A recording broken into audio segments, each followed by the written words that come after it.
Yeah, it's working in a bigger company where, a patient will see me as an optician one time, and then 6 months later they're in for another check and they see somebody else, and it just never really suited me.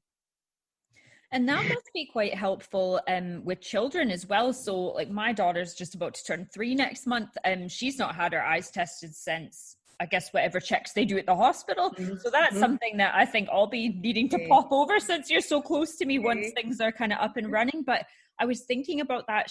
I wouldn't say she's super shy, but she's certainly a creature of habit. She likes to feel comfortable and familiar, and it takes her a while. So for me, knowing that every time I pop in, she's going to see you, that would make a huge difference. I think it does. I mean, I love testing kids. I have to say, I really do. And we've got one little girl who's similar age to your wee one, and she's lovely. And they live locally, her and her mum and dad. And whenever they're passing, they pop in, because this wee girl loves to come in and see us.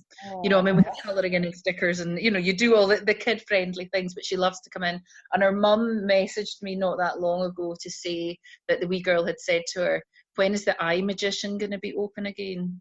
Oh, lovely. And she said to me, she said, "Well, it sounds quite like optician." And I said, "I think eye magician's good. I think I'm going to rebrand myself." That's amazing. That's a great rebrand. I love that. I know. I was quite happy with that one. So yeah, it's nice. And it's nice when you see, as you say, kids, you get shy kids or nervous kids, and they come in and they like to come in and enjoy it. You want those experiences to be good, so that they don't fear a sort of a slightly medical environment, that they enjoy it. So it's good. I get a lot of pleasure out of seeing a kid enjoy the experience of kind of coming in, rather than being scared of it, because that's not what you want. And I get a real lot of pleasure out of seeing some child go from being shy to kind of coming out their shell, over time. Because sometimes they'll come in the first time and you don't get much out of them, and that's fine by me. I'll do a little bit and try and do some fun things.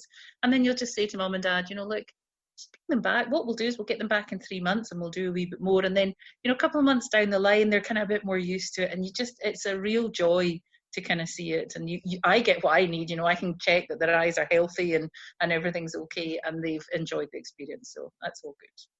Well, and it works on both levels. I'm the same in my work. So with the brand photography, I do get people that will come back consistently as they're introducing new products, or maybe they're doing a bit of a rebrand or a website update.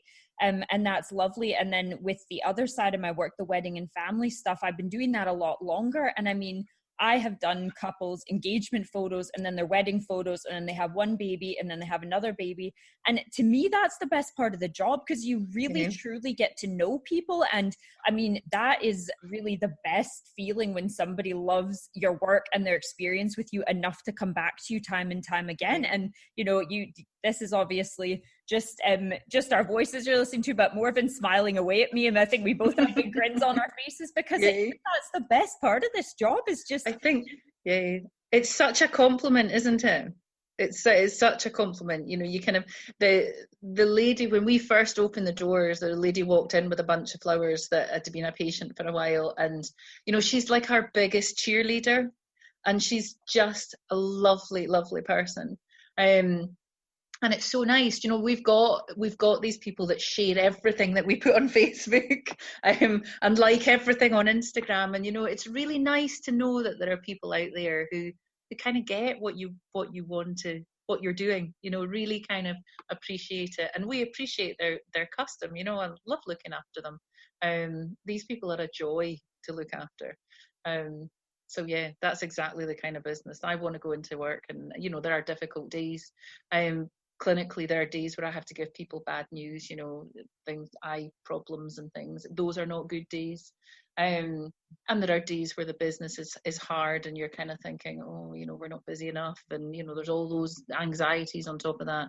But then there's the days where you see a smile on a 3-year-old because they've enjoyed coming in and getting their eyes tested, or a lovely lady comes in with a card to thank you for all the care that you've given her, and it's just lovely. It's lovely.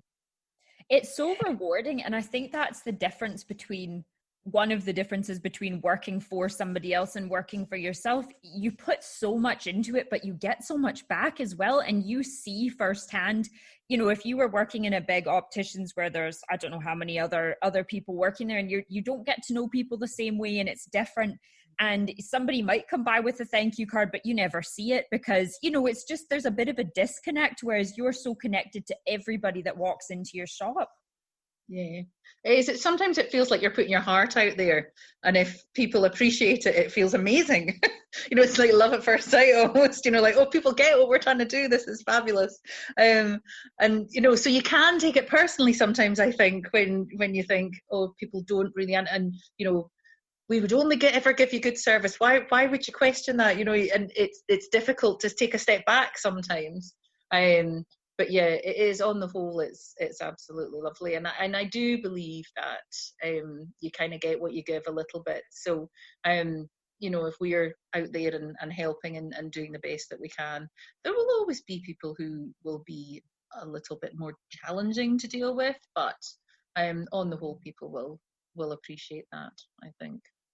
And those people that are champions for your business, I mean, it's the same thing here. Sometimes it's past clients or perhaps future clients, or just people that are interested, you know, in my case, in photography, or maybe it's a colleague, but whoever it is, those people that do like and share posts and comment on things and tell their friends and recommend you.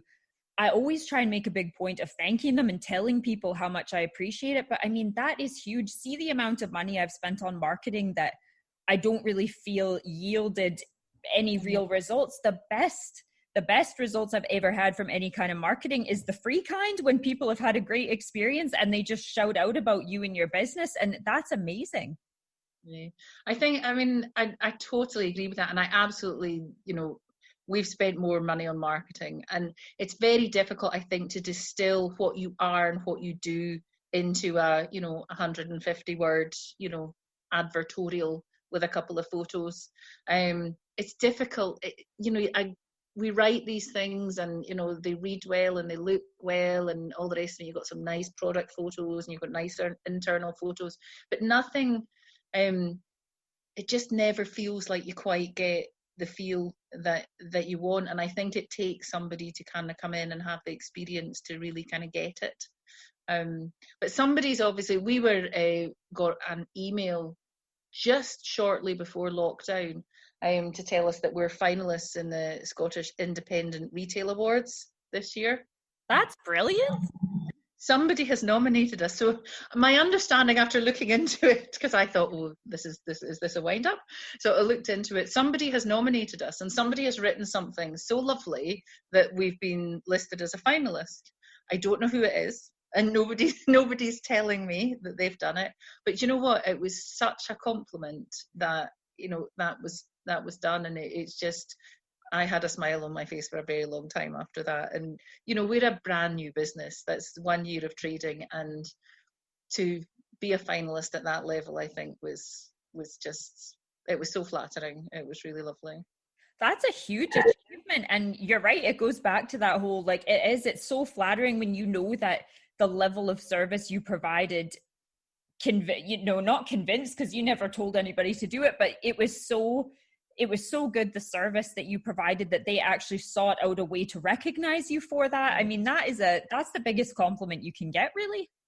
I know. It's just fantastic. And I would like to know who did it, because I would like to say thank you. But whoever it is has not come forth with that information as yet. So whether the finals will actually go ahead, because they've been postponed a number of times now because of lockdown. So I suspect it'll probably be cancelled this year. But anyway, that means we can forever say we were a finalist. Absolutely. No, that's great. If they don't decide on any winners, we are forever a finalist. So that was good. So Morven, can you tell me, obviously, as small businesses, we all know there's competition out there, and it can be quite difficult to establish yourself in a market that is already quite saturated with bigger brands that have bigger budgets for marketing and already have that brand recognition. So can you talk to us a little bit about the strategy that you put together to compete with those bigger businesses and what you've done to really stand out? I mean, it's very easy, I think, to initially jump to the thought of I have to compete on price. We have to do everything for the same sort of price. We have to compete. Now, the reality is we're never going to compete with massive multinational brands that are buying things, in bulk at far, far less than we are. So, and that's not what our business is. That there are people who want that. There are customers who want that. That's not what they'll get from us. So we sought out really good suppliers. So when it comes to frames, we've got a lot of quite unique frames, lots of European brands, just something a little bit different, but a wide range of prices. So not everything is, massively expensive. They go, they start quite low. So there's a really, really good range of different frames, and we handpick every frame. We never say, oh, just send us 20 of your best sellers. We literally sit with cases of frames and say, well, we like that one, but not in that colour. And, we kind of choose everything.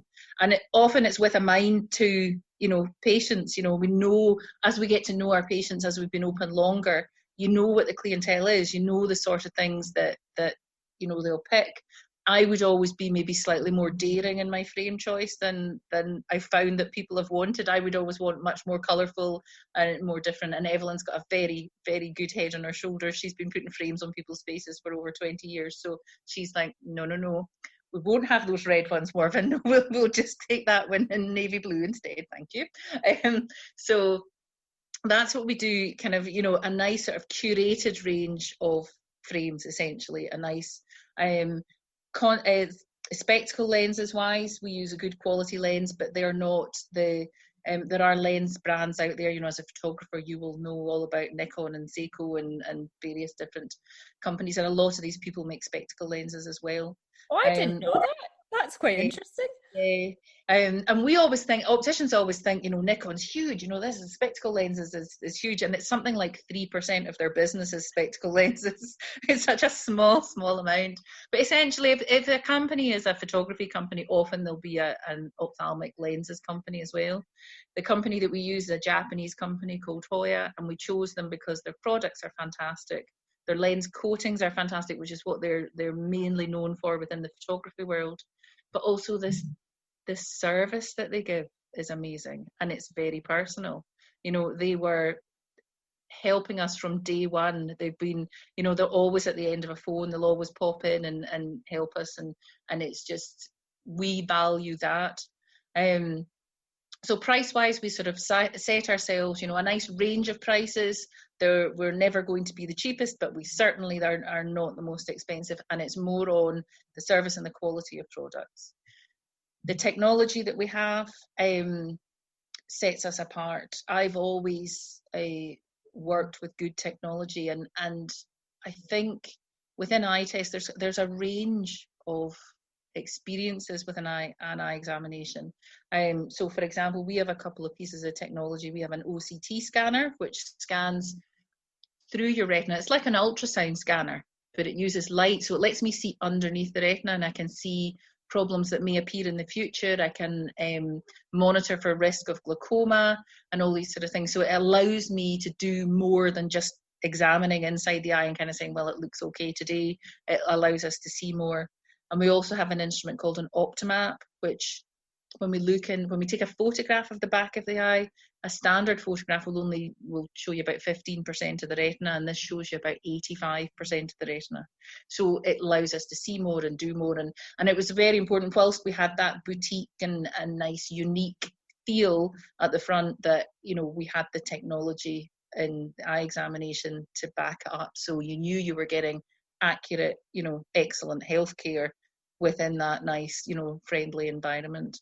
So, and those are the messages that are sometimes difficult to convey, because sometimes, within a test room, it's a small enclosed space, to explain to somebody what goes on within a test room and what technology you use is sometimes quite difficult.